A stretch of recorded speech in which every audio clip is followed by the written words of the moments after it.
Hello friends, कैसे हैं आप लोग। फ्रेंड्स देखिए, आज हम इस वीडियो में कुछ इंपॉर्टेंट बातें करने वाले हैं। जो बोर्ड एग्जामिनेशन तैयारी करने वाले जितने भी स्टूडेंट हैं, क्लास 10th या फिर 12th, जो फाइनल पेपर देने वाले हैं, लगभग मान लीजिए कि मिड फरवरी से पेपर हो सकता है कि आपका स्टार्ट हो। तो जो आपको पढ़ाई करने का जो तरीका है और जो आपका पैशन है, उसको कंटिन्यू कैसे बना के रखें, एक रूटीन जो होती है स्टडी करने की, उसको कैसे बना के रखें कंटिन्यू, उस पर थोड़ा बात करूंगा। एक्चुअली देखिए, जब होता है क्या है कि जब आपका 9th कंप्लीट होता है, आफ्टर दैट जब आप 10th में जाते हो या फिर 11th कंप्लीट होता है, फिर 12th में आप जाते हो, तो जो पढ़ने का रूटीन होता है और जो तरीका होता है, जो एक अप्रोच होता है स्टडी करने का, जो माइंडसेट होता है, जो एक आइडियोलॉजी होती है, जो एक माइंडसेट होता है कि हाँ किस तरीके से स्टडी करेंगे, तो जो नंबर गेन करने का जो एक तरीका होता है, उस पर थोड़ा सा बात करूंगा। कि जैसे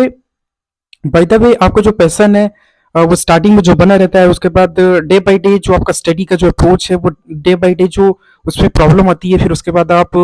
जो स्टडी करने का जो तरीका होता है उसमें आप बदलाव लाते हो धीरे धीरे करके। उसके बाद फिर जो स्टार्टिंग में जो एक माइंडसेट रहता है वो धीरे धीरे कैसे कम होता है। एक्चुअली उस पर थोड़ा सा देखिए, जैसे होता नहीं कि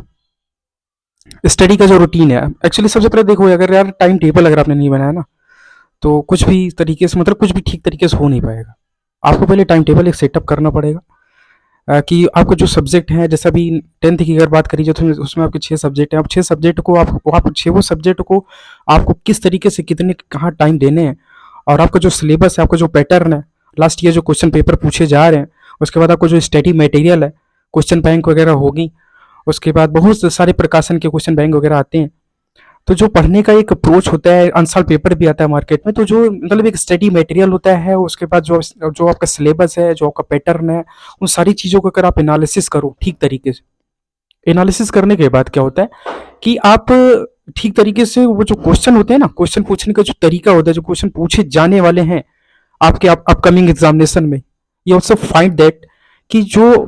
क्वेश्चन वहां पे आएंगे उस तरीके के क्वेश्चन, इंपॉर्टेंट क्वेश्चन आप आउट कर सकते हो अपने आप से। तो थोड़ा सा क्या है कि इस टाइम में, जैसे इस समय क्या है कि थोड़ा सा फोकस करने की जरूरत है।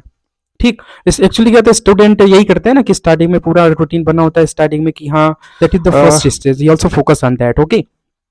मेरे कहने का सेंस यही है कि अगर इस स्टेज पर अगर आपने फोकस किया क्लास 10th, तो उसके बाद आपका जो लाइफ का आगे का जो वे होता है, वो धीरे धीरे एक उसका एक मतलब एक सिस्टम बन जाता है कि हाँ आपका आगे लाइफ में करना क्या है, किस तरीके से, किस वे में आप जाना चाहते हो, कैसे क्या करना है। तो इसका इसका मतलब इसका थोड़ा सा इंपॉर्टेंट होता है, इस पर थोड़ा सा फोकस करना चाहिए, जहाँ तक मेरी राय। और एक्चुअली क्या है ना, जैसे देखिए, जो कंटिन्यूटी स्टार्टिंग में बनी होती है, उसके बाद धीरे धीरे वो एक टाइम के अकॉर्डिंग जो आपका स्टडी का अप्रोच होता है, वो धीरे धीरे अगर कम हो रहा है या फिर कुछ उसमें प्रॉब्लम आ रही है, तो उस पर थोड़ा फोकस करना अभी जरूरी है। अगर अभी फोकस नहीं करेंगे तो आफ्टर दैट कुछ टाइम के बाद क्या होगा, फिर आपका पेपर और नजदीक आएगा, और जो एक बर्डन होती है वो धीरे धीरे बनती चली जाएगी, फिर आपका स्टडी नहीं हो पाएगा, because of the reason that कि आप बहुत ज़्यादा सोचने लग जाओगे कि हाँ बहुत ज़्यादा बर्डन है, इस सब्जेक्ट में इतना पढ़ना उतना पढ़ना, क्या करना। तो इस तरीके से क्या होगा कि आपका फिर माइंड सेट अच्छे से बन नहीं पाएगा। तो अभी क्या है कि थोड़ा सा रिलैक्स हो जाइए, और एक एक डे में ये कहता हूँ कि आप 2 से 3 दिन आप स्टडी ही ना करो, आप स्टडी बिल्कुल ना करो, आप इस पे विचार कर लो कि जो आपका सब्जेक्ट है उसको कवर कैसे करना है। देखिए, अब मैं इस वीडियो में थोड़ा सा एक 4 पॉइंट पर लगभग बात करूंगा। कि जैसे देखिए, अभी जो टाइम है, इसमें आपसे आपसे अपने आप से खुद से 4 क्वेश्चन करने चाहिए कि जो आपका सिलेबस है, जो आपका पैटर्न है, आप इसमें चेकअप करो अपने आप से कि जो आपका सिलेबस है, जो आपका पैटर्न है, उसमें कितनी ऐसी चीजें हैं जो आपकी रेडी हो चुकी हैं, और कितनी ऐसी चीजें अभी बची हुई हैं जिनको आपको रेडी मतलब रेडी करना है। अगर ये 2 पॉइंट पर अगर आप अच्छे से फोकस कर लेते हो, तो जो कॉन्फिडेंस लेवल होता है वो अपने आप ठीक हो जाता है कि हाँ यार इतना लेवल कंप्लीट हो गया, अब इसको कंप्लीट करना है। ठीक है, उसके बाद एक क्वेश्चन और करना है कि जितना आपने रेडी कर लिया है, क्या जितना रेडी किया है, क्या उतने से जितना रेडी किया आपने, क्या वो मोस्ट इंपॉर्टेंट है कि नहीं, इसको भी जानना बहुत जरूरी होता है। उसके बाद जो आपको रेडी करना है उसको रेडी कैसे करना है, 4 प्रकार के क्वेश्चन करने। सबसे पहले ये कि आपको जो सिलेबस है, जो पैटर्न है, आपका कितना कंप्लीट हो चुका है। दूसरा ये कि जितना कंप्लीट नहीं है उसको कैसे कवर करना है। और तीसरा ये है कि जो आपने रेडी किया हुआ है क्या वो इंपॉर्टेंट है। और चौथा ये है कि जो आपको क्वेश्चन बचे हुए जितने भी हैं उसको किस प्रकार से आपको रेडी करना है। अगर ये 4-5 प्रकार के क्वेश्चन आप अपने से करते हैं, उसका आंसर लेके आते हैं और थोड़ा सा स्टडी कर लेते हैं, आपकी अच्छी अच्छी अच्छी क्या बहुत बेहतरीन प्रिपरेशन हो जाएगी और आपके मार्क्स भी अच्छे आ सकते हैं। ठीक है, तो मेरे कहने का सेंस यही था कि जो आपका पैशन स्टार्टिंग में बना होता है वो लास्ट तक बना रहना चाहिए।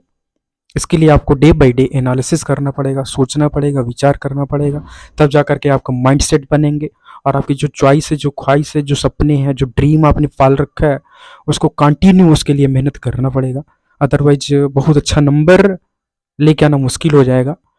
और देखिए एक बात है कि हाँ, नंबर उतना ज़्यादा मायने नहीं रखता है, लेकिन इम्पोर्टेंट है, क्योंकि यहाँ से आपके स्टेज जो है ना वो फिर बदल जाते हैं। अगर नंबर अच्छे लेके आएंगे आपका कॉन्फिडेंस अच्छा आएगा और बढ़िया करेंगे फिर आप। ठीक है, चलिए ठीक है, मिलते हैं नेक्स्ट वीडियो में। धन्यवाद आपका।